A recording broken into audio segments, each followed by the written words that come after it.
Bem, o tema hoje chama-se O que significa nascer de novo.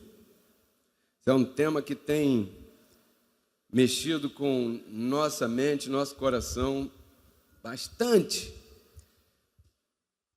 De maneira que os feedbacks que estamos recebendo da igreja vai nos dando o caminho, né, a seguir com relação à palavra de consolo que toda a igreja está ouvindo. Nós temos que contextualizar nossa vida. O que é isso? É o dia de hoje, atualmente.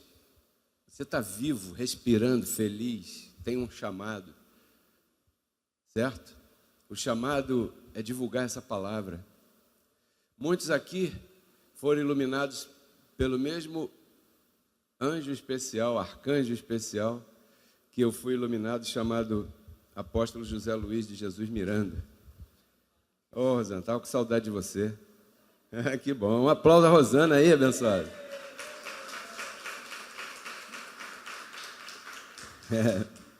Que bom. Mas outros que estão aqui foram alcançados por mim, por você. Então, o que eu queria instar a igreja? É a gente, Luziane, seguir com o trabalho que foi começado, que é a palavra e alcance. Porque ele já não está mais presencialmente, fisicamente, mas você está. E você tem uma dívida. Romanos 1,14. Somos devedores a gregos, a não gregos, porque o que nós temos é muito poderoso. Temos que saldar essa dívida. E a cada vez que a gente apresenta a graça a alguém, nós estamos tendo a oportunidade de cumprir esse mandato. Viu, Renato? Dou glória a Deus pela tua vida aqui ao meu lado. Eu preciso de ajuda, sim. Desse jeito. Uma ajuda, sim. Com essa disponibilidade para ouvir A ou B. e seguir, né? Então, eu queria que você compartilhasse essa palavra com tua rede social, com teus amigos. Ali tem panfleto, ali na entrada, no balcão. Você leva panfleto. Eu fiz uns cartõezinhos para mim, de visita. Depois, se você quiser, a gente pode distribuir um pouquinho para cada um, para você saber, não sei. Bom, a ideia é que a palavra corra. E hoje é mais um tema de revelação. Esses temas têm vindo assim numa glória tão tremenda, porque às vezes a gente lê a Bíblia e vê coisas que não tinha visto antes, e da maneira que tinha visto antes, com uma nova etapa de glória. E hoje a gente vai falar sobre um tema conhecido, de um homem que foi se encontrar com Jesus de Nazaré de noite. A gente vai falar um pouco sobre esse assunto aí. O que significa nascer de novo? Havia um homem, que a Bíblia conta em João capítulo 3, que se chamava Nicodemos, né? E diz a Bíblia que esse homem, ele era um homem importante dentro do grupo religioso do qual ele participava, que eram os fariseus. Esse homem devia ter um bom salário, devia ganhar uns 50, 40, 100 mil, não sei. Devia ter uma posição importante lá naquele grupo. Devia ser um homem conhecido publicamente naquela época. Pastor, como é que você diz isso? Pelo simples fato dele ter ido procurar Jesus de noite, para que ninguém visse. Porque se alguém daquele grupo visse que aquele homem estava indo lá para ouvir de Jesus o que Jesus tinha a falar, e Jesus não ia falar que Flamengo e Vasco foi 1-1. Jesus ia falar outra coisa.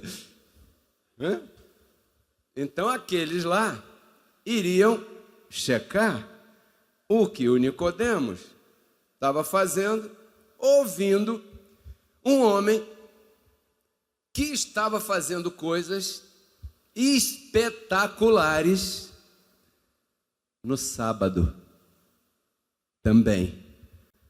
E você sabe que um judeu legalista, lei de Moisés, no sábado, ele não aperta nem o botão do elevador do edifício onde ele mora. Estou falando porque eu conheço, tenho amigos judeus, médicos, e é essa a forma deles. No sábado não tem trabalho. E Jesus curou no sábado. E o Nicodemos foi lá. Então, o Nicodemos era lá das Assembleias de Deus daquela época, por exemplo. Que esse cara está fazendo ouvindo o programa da Rádio Metropolitana, publicamente? Não pode. Mas o que acontece é que aquilo que Jesus fazia e falava era gostoso. Sim ou não? Imagina que você estivesse lá naquela multidão e o cego viu.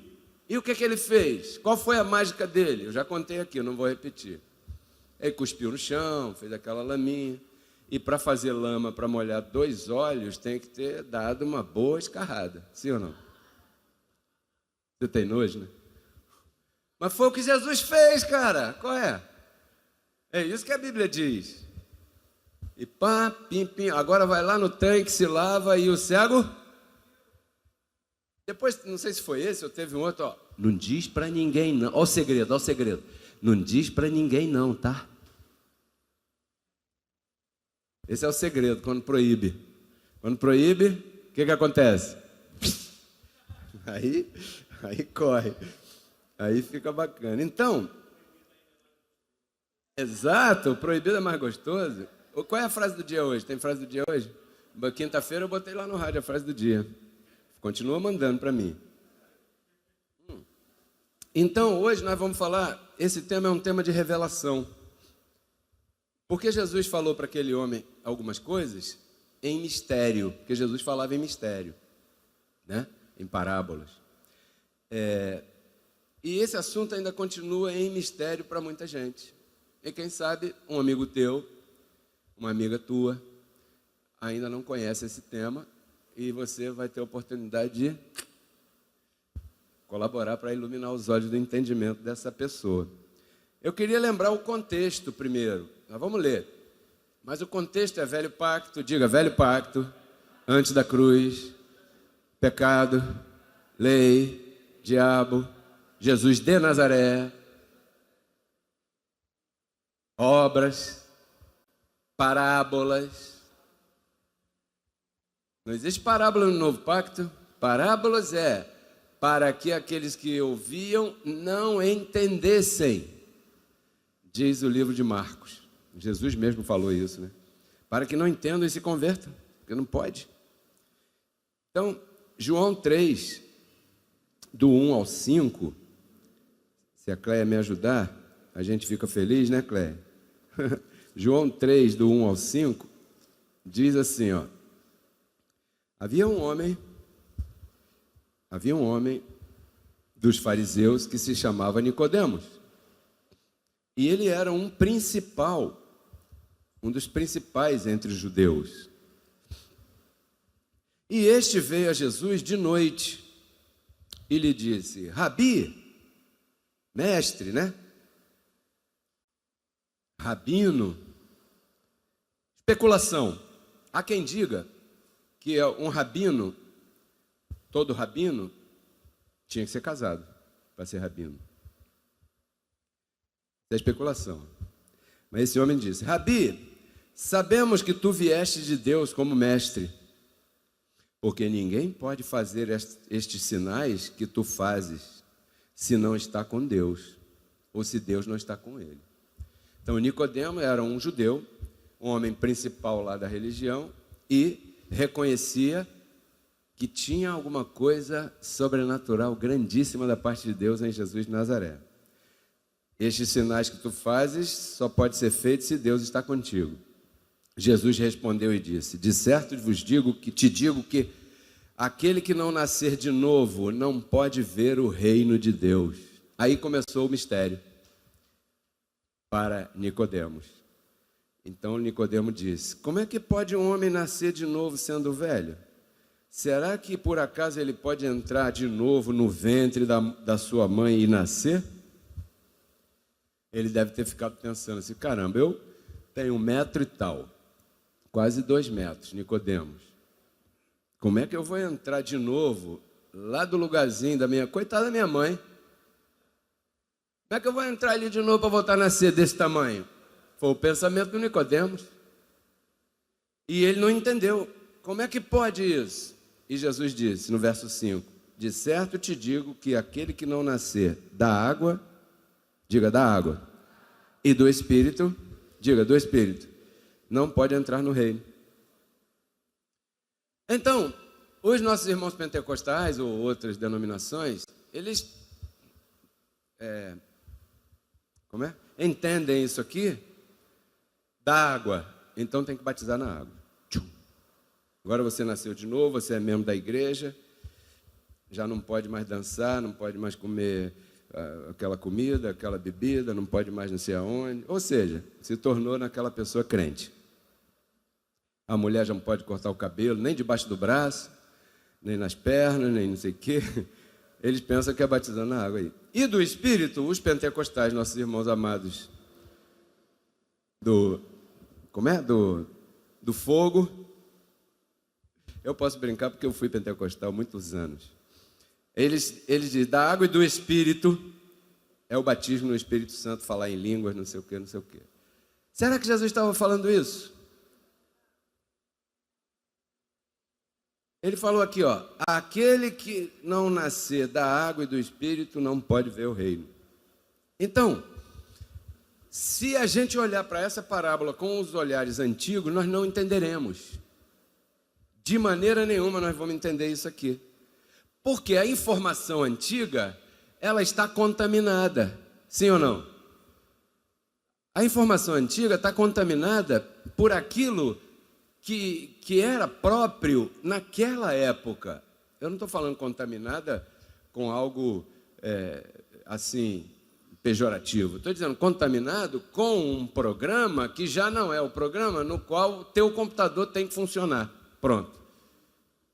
Falando da linguagem da informática, aproveitando o exemplo, né? Quando você recebe a palavra da graça, você não pode olhar estas coisas com aqueles olhares como Nicodemos olhou. Por que Nicodemos não viu o que você já deve ter visto aí? Porque ele estava num pacto que era de maldição e de morte. Ele não estava iluminado com os olhos espirituais. Então ele recebeu literalmente. Como é que eu vou nascer de novo já sendo grande, caramba? E muita gente não entende essa passagem aí. Jesus não estava falando dessas coisas assim, dessa maneira. Então, hoje existem pessoas que estão analisando essa passagem e não compreendem porque elas estão trabalhando com o computador com vírus. Diga, vírus. Se você mexe com o computador, você sabe que é um vírus. Um celular. Pode ter um vírus aí. Se entrar um vírus no computador, o que acontece? Não tem mais jeito? Tem jeito sim. Você tem que levar para o técnico e dizer para ele, olha, o meu computador entrou um vírus. Ele vai dizer assim, olha, esse vírus aí, você tem um jeito. Qual é o jeito? Tem que formatar a memória. Diga, formatar a mente. O que é formatar a memória do meu computador? É você apagar tudo aquilo que está ali registrado e reinstalar os programas que você necessita para o teu uso. Isso é formatar o computador. Quando você recebe a palavra da graça, novo pacto, depois da cruz, evangelho do reino, evangelho dos gentios, você tem que apagar, esquecer a informação anterior que você recebeu, aonde você passou, seja onde for. Por quê? Porque se você estiver aqui misturando aquela informação dali, isso vai criar um vírus automaticamente e vai danificar o teu pensamento. E as pessoas ficam tão danificadas no seu pensamento que elas perdem a capacidade de pensar. E quando você fala uma coisa até lógica, diz assim, irmão, você não pode imitar Jesus de Nazaré. Por quê? Porque ele não era cristão, ele era... Você sabe que eu nunca tinha pensado isso? Claro, está com vírus. E assim era a mente do Nicodemos. Ele não conseguia enxergar além, porque ele estava limitado por aquela mente mosaica.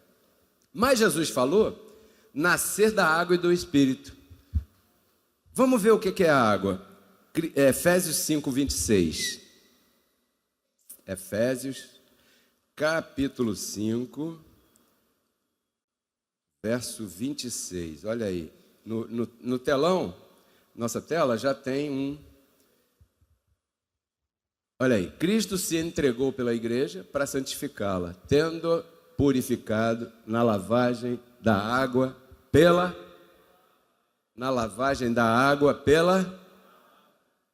Quer dizer que Cristo te purificou na cruz ou na palavra?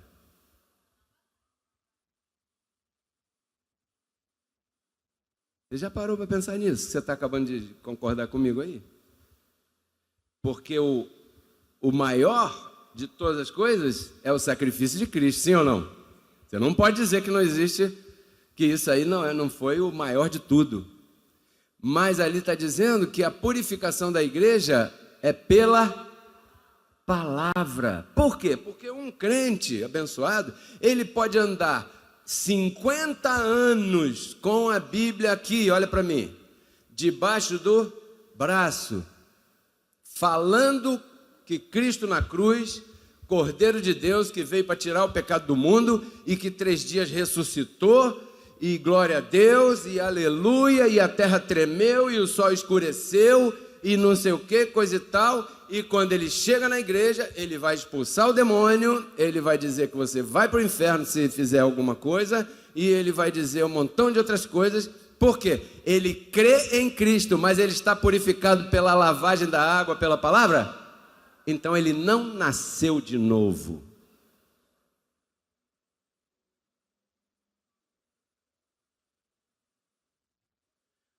Quer dizer que nascer de novo significa purificar, lavar, a palavra, lavar o meu pensamento. A palavra te faz uma lavagem cerebral. Quantos podem aplaudir a palavra de Deus? Essa. Tem gente que vai ficar triste. Pô, lavagem cerebral? Lavagem cerebral, tá sujo. Tudo que tá sujo tem que limpar, gente. Já diz o Renato aí, que é um empresário do ramo de limpeza, né? É o nosso Mr. Músculo. Agora, abençoado, o que impede alguém de nascer de novo? 1 Timóteo, capítulo 6, verso 3. Olha aí. O que impede alguém de nascer de novo? Homens corruptos em seu entendimento. Não estamos falando da política não, tá? Agora, nesse contexto. Aqui nós estamos falando de homens corruptos no entendimento. O entendimento deles está corrompido. Não é que são pessoas más, que tem que botar na parede, matar todo mundo, que não, pessoal, não é nada disso. Porque se Deus quisesse fazer isso, Ele faria. Deus é soberano sobre eles e sobre nós. Assim como Ele quis que você nascesse de novo, te iluminou, Ele não quis ainda que aquela pessoa lá fosse iluminada. Talvez esteja esperando você levar essa palavra para Ele. Mas não podemos ter ninguém por menos. Você recebe? Todos somos filhos do mesmo pai, mas são corruptos de entendimento. São ou não são? São privados da verdade. Privados da verdade, ou seja, a verdade não está para eles. A verdade não está com eles. Eles estão privados dela. Eu não sei como explicar isso. Vamos sair disso porque já explicou. Por que o entendimento deles é assim? Segundo aos Coríntios 3. Por quê? Tem que ter uma explicação. Tem. 3,14, diz assim, ó, eles têm um véu que lhes impede ver. Olhe para mim. Eles têm um véu que lhes impede ver. Eles não veem. Eles estão corrompidos. Eu vou voltar aqui a 1 Timóteo, que eu vou ler para você o contexto, rapidinho, esses 2 versos, do verso 3 ao verso 5. 1 Timóteo 6, né? 3 a 5, diz assim, olha aqui, presta atenção, hein? Presta atenção. Se alguém ensina outra coisa e não se conforma às sãs palavras de nosso Senhor Jesus Cristo e à doutrina que é conforme a graça, qual é a palavra que Paulo está falando aqui?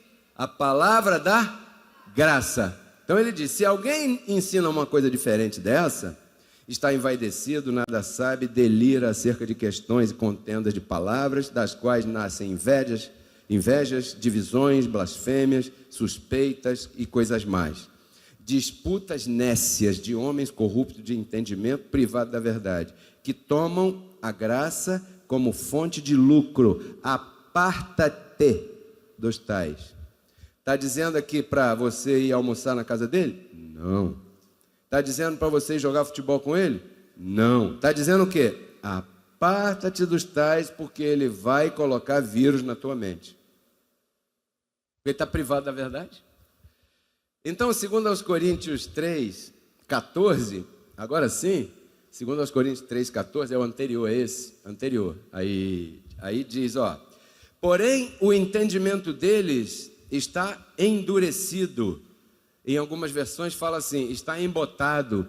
Em outras versões fala assim, está cauterizado. O entendimento está cauterizado. Cauterizado significa que tem uma crosta, que foi uma pessoa que já fez um procedimento de cauterização, sabe o que eu estou falando, né?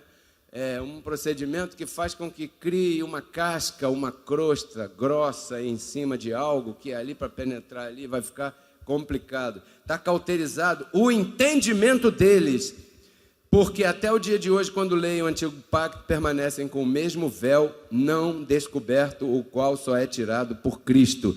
E até o dia de hoje, quando leem a Moisés, o véu está posto sobre o coração deles, a mente. Verso 16, mas quando eles se converterem ao Senhor, o seu véu será tirado. Quer dizer que estão nas igrejas, mas não são convertidos ao Senhor? Não. São convertidos a quê? A usos e costumes, a denominações, a convenções humanas. Jesus Cristo não fundou religião nenhuma. Jesus Cristo não fundou denominação nenhuma, isso é coisa humana. Isso cria divisão. Você é de onde? Eu sou de Paulo. E você? Eu sou de Apolo. E você? Eu sou de Pedro. E você? Eu não sou nem de Paulo, nem de Pedro, nem de Apolo. Eu sou de Cristo. É isso que Paulo brigava lá na igreja de Corinto, que havia essas coisas, as placas. As placas. Diga comigo assim, eu sou de Cristo. Diga para quem está do teu lado aí, eu e você somos de Cristo. Sabe o que diz o verso 17? Ó? Porque o Senhor é o Espírito, e onde está o Espírito do Senhor, aí há liberdade. Nosso lema é liberdade. Vamos embora. Não nas obras, com as mãos. Não sei como é que é a letra, esqueci. Mas o nosso lema é liberdade. Quantos podem aplaudir a liberdade que nós temos aqui?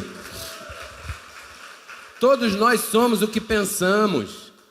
Nós somos o que comemos, fisicamente e espiritualmente. Fisicamente o que entra pela boca, e espiritualmente o que entra pelos ouvidos. E de acordo com a forma, Luziane, de pensamento que a gente tiver, a gente vai reagir no nosso entorno. Porque isso cria em nós, e nós vamos afetando o ambiente. Porque nós somos o que nós pensamos nessa base de pensamento aí. Então é necessário para nós que estamos em graça, para os irmãos que estão recebendo essa palavra pela primeira vez, que nós nos limpemos de tudo aquilo que passou, porque o que passou tem que ficar para trás. É como uma folha que você vira e já não pode mais escrever nela. Passou, o passado não vai voltar, o passado passou. Aquele que está em Cristo, tudo se fez novo, segundo aos Coríntios 5,17. Olha o que diz, quem está em Cristo? Quantos aqui estão em Cristo? O que é estar em Cristo? Crer em Cristo. Quantos creem em Cristo? E estar depois da cruz. Quantos estão depois da cruz? Pô, nós estamos no ano de 2019, né, cara? Estamos depois da cruz, terceiro milênio, né? Creio em Cristo. Não estou falando de religião. Você pode ser religião católica, religião protestante, religião espírita, religião kardecista, religião muçulmana, não sei. O meu assunto aqui é falar para aquele que crê em Cristo. E então, Quem está em Cristo é sim nova criatura. Às vezes não parece, mas é. Você é nova criatura. O que acontece é que a informação anterior ainda está por aí num cantinho. Tem que pegar um aspirador de pó mental e ir lá naquele cantinho tirar aquele pozinho da informação anterior aí, porque você é nova criatura. As coisas velhas passaram e tudo se fez novo. Você recebe essa palavra? Tudo se fez novo. Quer dizer o quê? Quer dizer que a lei de Moisés passou, a lei de Moisés caducou, aquele período de tempo lá atrás passou, as coisas velhas passaram, todas as coisas foram feitas novas, estamos em novos céus e nova terra. Cristo já reconciliou consigo céus e terra. Por isso eu oriento aos mais novos, que tem gente nova dessa aí nas redes sociais, a que se cale um pouco. E coma. Viu, abençoado? Está me ouvindo? Está me assistindo também. Antes, eu sei que a graça nos anima a falar, né, Pereira? A gente quer falar para todo mundo. E aí a gente corre um pequeno perigo, quando a gente está chegando na graça, que a gente fica tão deslumbrado com essa palavra que a gente quer transmitir, né? A gente quer transmitir, quer falar, mas a gente às vezes não comeu ainda o suficiente para dominar o assunto. Então nós temos que lembrar que as pessoas religiosas que estão contestando o que nós estamos falando, elas não estão perguntando e contestando no sentido de querer esclarecimento para entender. Elas estão querendo colocar armadilha para você cair, como os fariseus colocavam nas perguntas capciosas que faziam com Jesus de Nazaré.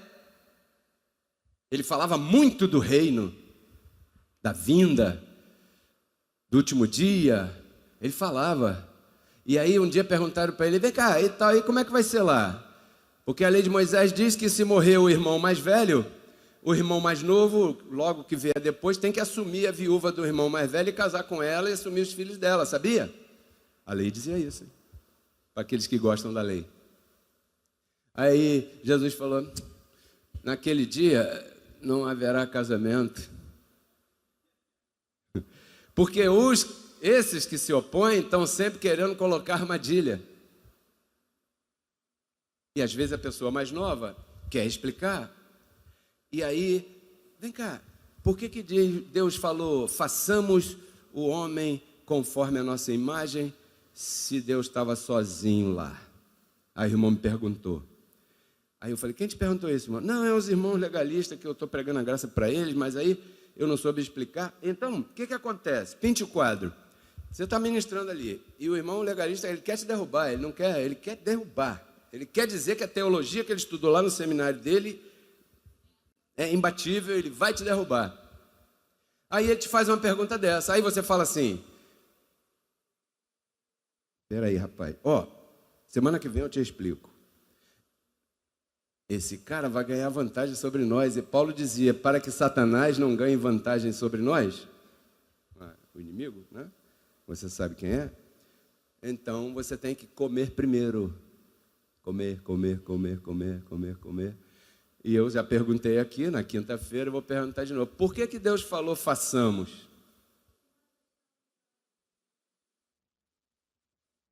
Viu? Porque nós já estávamos lá. Estávamos? Sim. Porque a pré-existência nossa diz que quando Deus fundava a terra, nós cantávamos, rejubilávamos. Mas para saber isso tem que comer graça, comer para poder crescer. Né? Então, aí a pessoa, peraí, gente já existia? Já. Leia lá em tal verso assim. Aí, rapaz, essa eu não sabia. Pois é, foi aí que você foi predestinado. Ué, quer dizer que a predestinação não foi no dia que eu nasci na maternidade? Não. Predestinação foi em espírito, porque não pode ser por obras, tem que ser em espírito. Agora entendi melhor esse assunto. Pois é, então você tem que comer. Aí eu peço que os abençoados renovem a mente primeiro, antes de apresentar assim efetivamente, ou então busque um assunto e domine esse assunto. 3 etapas da salvação, Romanos 5, muita coisa, a graça tem muita coisa. Então, os religiosos de hoje cumprem o papel que os fariseus faziam. Bom, considere que o ouvinte está como Nicodemos, não nasceu de novo. Respeite ele, mas considere ele assim, ele não nasceu de novo, ele não pode ver o que eu já vejo. Porque naquela época era assim, e hoje é assim também. Vamos comparar aqui 3 exemplos. Fé com obras e fé sem obras. Romanos 3, 28. Nós vamos falar do apóstolo Paulo, estamos terminando já. O apóstolo Paulo tinha nascido de novo, sim ou não? Porque ele disse assim: conheço um homem, se no corpo ou fora do corpo, não sei, Deus sabe, que foi levado ao paraíso, e lá ele ouviu coisas maravilhosas, inefáveis. Foi na mente, foi aí, é aí que se nasce de novo, né? E Paulo foi o primeiro, e na época de Paulo não existia Bíblia. Pense nisso, existia o livro dos judeus lá, o Velho Testamento, mas a Bíblia, essa que você tem aí, não existia. Quem lavou a mente de Paulo foi o próprio Cristo ressuscitado. Depois Paulo escreveu, e a palavra, a água pura da palavra vai lavando nossa mente, como vai lavar agora. Diz assim em Romanos 3, 28, concluímos, pois, que o homem é justificado pela fé, sem as obras da lei. Concluímos. O que é uma conclusão? Uma conclusão é um fechamento, um raciocínio de fechamento de algo que ele vem dizendo antes.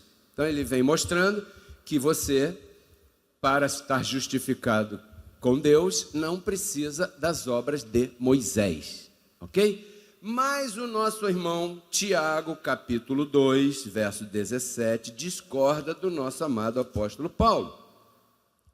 Porque Tiago fala assim: assim também, Paulo, a fé que você está pregando aí, se não for acompanhada pelas obras da lei de Moisés, entenda-se, batismo, jejum, sacrifício, aquelas coisas, é morta. Eu vejo algumas pessoas em outras religiões usarem esse verso: ó, irmão, a fé sem obras é morta, então vamos dar comida para quem precisa e tal. Não é isso que Tiago está falando, ele está falando da obra da lei de Moisés, porque você ajudar uma pessoa que está com fome é uma obrigação de todo ser humano, não é nem só do cristão. Aliás, a gente tem que fundar aqui um departamento de assistência social, porque às vezes eu estou trabalhando aqui dia de semana, você não sabe, às vezes está Reginaldo, está outros irmãos aqui, chega gente aqui pedindo comida, e a gente tem que ter alguma coisa para dar para essas pessoas. Não, irmão, eu vou te dar a palavra e você, palavra, mas está com fome, rapaz, espera aí. Sim ou não? Quinta-feira, Renato pegou o cartão do ministério, foi lá no Mundial, fez uma compra para uma pessoa que estava com fome, com uma criança aqui. É para isso a igreja, é para ajudar, é para mostrar que, ó, peraí, você não quer saber a tua religião, eu sei de uma coisa, o mesmo Deus que me prosperou é capaz de prosperar você também, porque nós somos filhos do mesmo Pai, não interessa a tua cor, tua religião, o que é que você acha ou não acha, aí a coisa vai. Mas não confunda com Tiago 2,17, porque Tiago 2,17, ele está falando de obras da lei. Sim, obra da lei. E outra coisa, hein? Não fique chateado com Tiago, porque Tiago era honesto. Tiago era um homem, sabe aquele cara zeloso, honesto? Ele era judeuzão, brabo, pé roxo. Mas ele era honesto. Por que ele era honesto?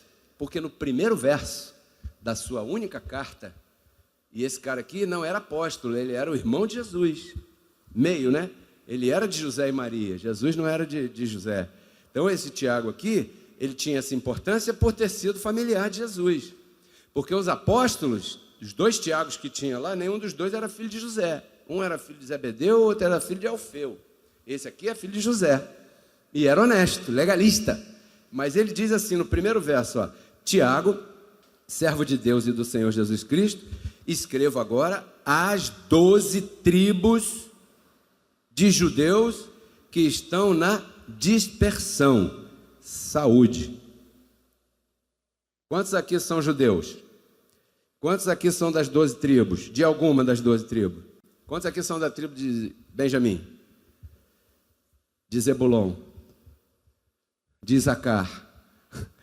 Quantos aqui são dessas tribos? Então essa carta aí é para você? Está abrindo carta dos outros? Isso é crime.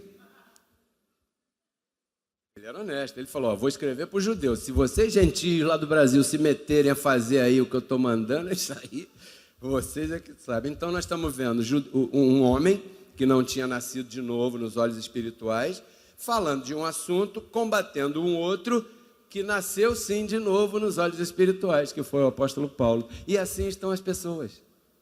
Segundo exemplo, e penúltimo exemplo. O diabo está vivo ou o diabo está morto? Tem que nascer de novo. Se acreditar que o diabo está vivo, não nasceu de novo. Está Nicodemos ainda. E eu declaro que aqui não tem nenhum Nicodemos. Hebreus 2,14 diz assim, ó. Assim que os filhos participam de carne e sangue, participamos, não somos, participamos por 70, 80, 90, 95, igual minha mãe já tem, participamos. Ele, Jesus, participou do mesmo, para destruir por meio da morte aquele que tinha o império da morte, isto é quem? O diabo. Então, para Paulo, Cristo na cruz teve um propósito grande também, que foi destruir o diabo. Sim ou não? Mas o colega dele, primeira carta de Pedro, capítulo 5, verso 8, diz assim, olha aqui, ó, o que diz? Sede sóbrios e vigiai, porque o diabo, vosso adversário, anda rugindo como leão ao redor, buscando a quem possa devorar. Então, para Pedro, o diabo está vivo e com fome, e para Paulo, o diabo está morto. Então, um nasceu de novo e outro, nicodemos.com.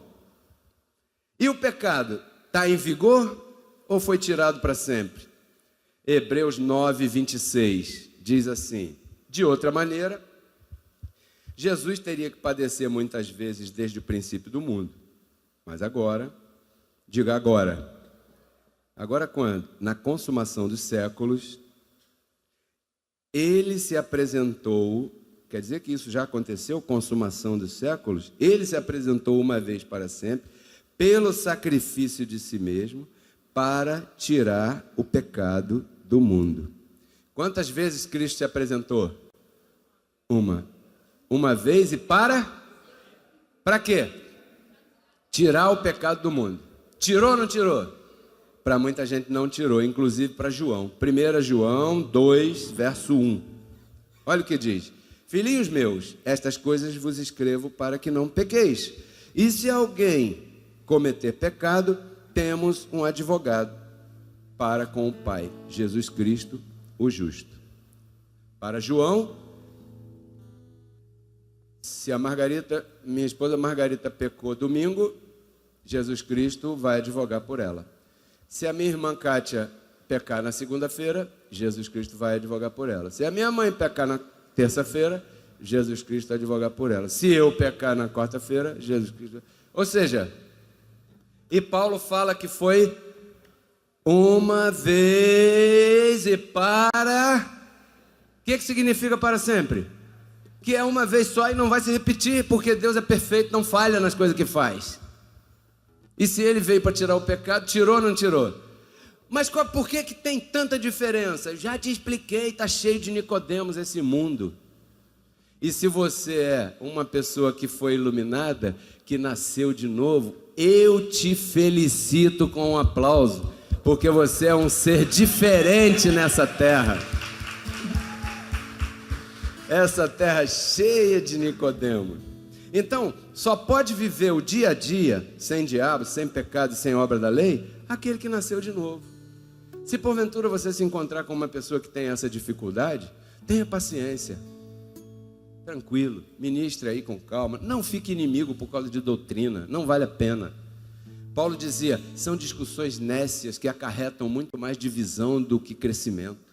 Não importa isso. Cada um tem a forma que Deus colocou para que aquela pessoa caminhe até aquele momento. Assim como você era católico, ou espírita, ou evangélico, ou pentecostal, como eu era. Vai chegar um dia, se for esse o propósito, que você vai ouvir essa palavra e vai dar um clique aí na tua mente e você vai entender esse assunto claramente. E essa pessoa que está te ouvindo também, da mesma maneira que aconteceu com você, vai acontecer com ela. Agora, eu preciso de gente comigo para me ajudar a divulgar essa palavra. Quantos estão comigo aqui?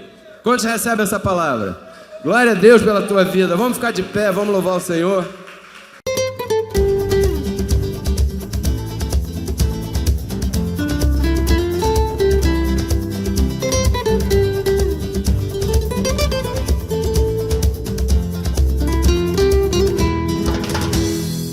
Vocês acabaram de ouvir uma ministração que tem mudado muitas vidas e ajudado a muitas pessoas. Queremos convidar você e tua família a congregar conosco, domingos às 10 horas da manhã e quintas-feiras às 20 horas. Nosso salão de reuniões fica na rua Cândido Benício, número 1176, no bairro do Campinho, em frente à estação do BRT Capitão Menezes. Visite nossas redes sociais. No Facebook, digite Pedro Keller, ou então digite Reconciliados com Cristo. No YouTube, digite Apóstolo Pedro Keller, ou então Reconciliados com Cristo. Faça contato pelo nosso WhatsApp e receba todas as nossas informações. 21 99104 83 88. Se preferir, escreva um e-mail para nós, apostolopedrokeller@gmail.com. Ouça nossa web rádio 24 horas no teu celular. É simples, baixe o aplicativo Rádio Ciência da Graça e desfrute. Venha fazer parte da família da fé, Reconciliados com Cristo. Te esperamos. Até lá!